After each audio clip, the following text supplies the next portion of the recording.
ប្រធានាធិបតីសហរដ្ឋអាមេរិកលោក Donald Trump បានមានប្រសាសន៍ថាទាហានអាមេរិកម្នាក់ដែលបានបាត់ខ្លួននៅក្នុងប្រទេសអ៊ីរ៉ង់ត្រូវបានរកឃើញនិងជួយសង្គ្រោះដោយជោគជ័យ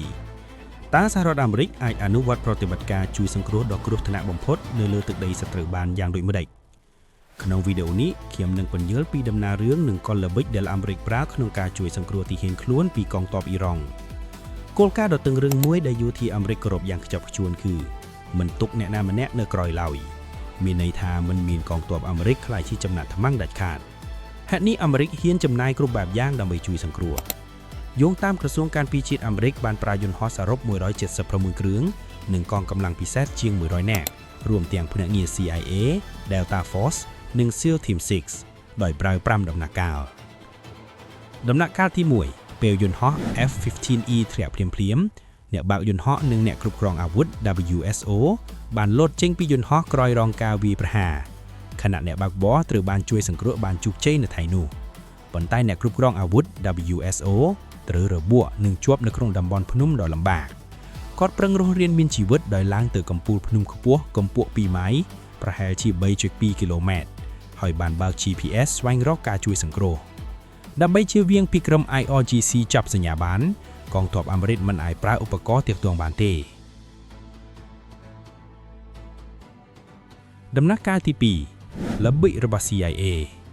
CIA បានបង្កើតយុទ្ធសាស្ត្របន្លំធំមួយគឺពួកគេផ្សាយព័ត៌មានคล้ายៗថាអាមេរិកបានរកឃើញអ្នកគ្រប់គ្រងអាវុធ WSO ហើយដោយកំពុងនាំគាត់ចេញតាមដីគោកជាលទ្ធផលកម្លាំង IRGC អ៊ីរ៉ង់ជឿហើយពួកគេត្រូវបានបង្វែរគោលដៅទៅរកកម្លាំងផ្សេងដោយបានផ្ដល់ឱកាសឲ្យក្រុមជួយសង្គ្រោះអាចចូលទៅគោលដៅពិតប្រាកដកាន់តែងាយស្រួលដំណាក់កាលទី3ប្រើកម្លាំងវាយប្រហាររហ័សបំផុតក្រោយក្រុម IRGC បង្វែរគោលដៅបានផ្ដល់ភាពងាយស្រួលកងទ័ពអាមេរិកធ្វើប្រតិបត្តិការនៅម៉ោង2ធ្នាប់ភ្លឺកងកម្លាំងពិសេសដូចជា Delta Force និង SEAL Team 6បានចាប់ផ្ដើមដំណើរការតាមផែនការពួកគេប្រើហេលីកុបទ័រខ្នាតទូច M86 Little Bird M860 Black Hawk និងយន្តហោះជំនួយសង្គ្រោះ AC-130J Combat King ព្រមទាំងយន្តហោះវាយប្រហារ EA-180E Growler សរុបមានជាច្រើនគ្រឿងបើកការវាយប្រហារជាសង្គ្រាមអេឡិចត្រូនិកដើម្បីបិទរ៉ាដារបស់អ៊ីរ៉ង់ឲ្យខ្វាក់ភ្នែកមួយរយៈ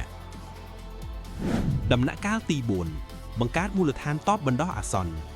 អាមេរិកបានបង្កើតមូលដ្ឋានបណ្ដោះអាសន្នលើដីអ៊ីរ៉ង់នៅលើផ្លូវយន្តហោះចាស់មួយមានប្រវែង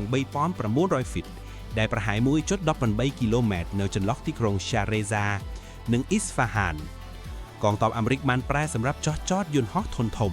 បើទោះបីជាមានឧបសគ្គក៏ដោយក៏យោធាអាមេរិកនៅមានកងកម្លាំងហេលីកុបទ័រត្រៀមស្វែងរកគោលដៅអ្នកបើកយន្តហោះ WSO កំពុងលាក់ខ្លួនបានដែរប៉ុន្តែអ្នកវិភាគមួយចំនួនយល់ឃើញថាក្នុងដំណាក់កាលនេះអាចជាផែនការលួចយកសារធាតុអ៊ុយរ៉ាញ៉ូមដែលអ៊ីរ៉ង់ត្រៀមទុកផលិតអាវុធនុយក្លេអ៊ែរប៉ុន្តែផែនការនោះបានបរាជ័យដំណាក់កាលទី5ការប្រយុទ្ធគ្នាដ៏សាហាវ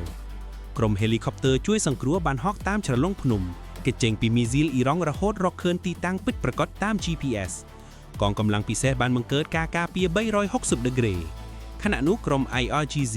និងទាហានអ៊ីរ៉ង់ក្នុងតំបន់បានប្រមូលផ្ដុំគ្នាយ៉ាងឆាប់រហ័សហើយបើកការវាយប្រហារមកពីគ្រប់ទិសពីខាងក្រោមភ្នំការប្រយុទ្ធគ្នាដ៏សាហាវប្រើពេលយូរជាង1ម៉ោងមកដល់ពេលនេះភាគីអ៊ីរ៉ង់មិនទាន់រាយការណ៍ពីចំនួននៃការស្លាប់ឬរបួសនៅឡើយទេខណៈអាមេរិកបានរាយការណ៍ថាមិនមានអ្នកស្លាប់នោះទេភ្លាមនោះយន្តហោះជំនួយដូចជា A-10 Thunderbolt Little Bird និង Black Hawk ដែលអាមេរិកបានត្រៀមរួចជាស្រេចនៅមូលដ្ឋានបណ្ដោះអាសន្នក្បែរនោះបានមកដល់ហើយបើកការវាយប្រហារពីក្រោយស្រោយពីលើអាកាស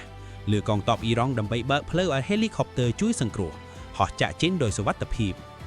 ប៉ុន្តែមានបញ្ហាការជួយសង្គ្រោះមិនទាន់ចប់ទេខណៈអ្នកបើកយន្តហោះ WSO ត្រូវបានឡើងលើហេលីកុបទ័រជួយសង្គ្រោះជោគជ័យនៅឯមូលដ្ឋានបណ្ដោះអាសន្នមានយន្តហោះដឹកជញ្ជូន2គ្រឿងមានបញ្ហាមិនអាចហោះឡើងបានខណៈដែលក្រុម IRGC និងទាហានអ៊ីរ៉ង់កំពុងបោកយ៉ាងលឿនឆ្ពោះទៅមូលដ្ឋានបណ្ដោះអាសន្នក្នុងក្បួនរថយន្តដ៏ធំ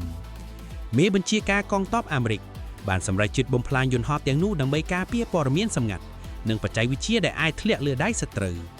ក្នុងប្រតិបត្តិការមួយនេះបានបង្ហាញឲ្យឃើញថាអាមេរិកហ៊ានចំណាយគ្រប់បែបយ៉ាងក្នុងជួយសង្គ្រោះអាយុជីវិតប្រជាជនខ្លួនពីសត្រូវយោងទៅតាមក្រសួងការពារជាតិអាមេរិកចំណាយលើប្រតិបត្តិការនេះប្រមាណ$300 លានពីខ្ញុំសម្បត្តិ KND News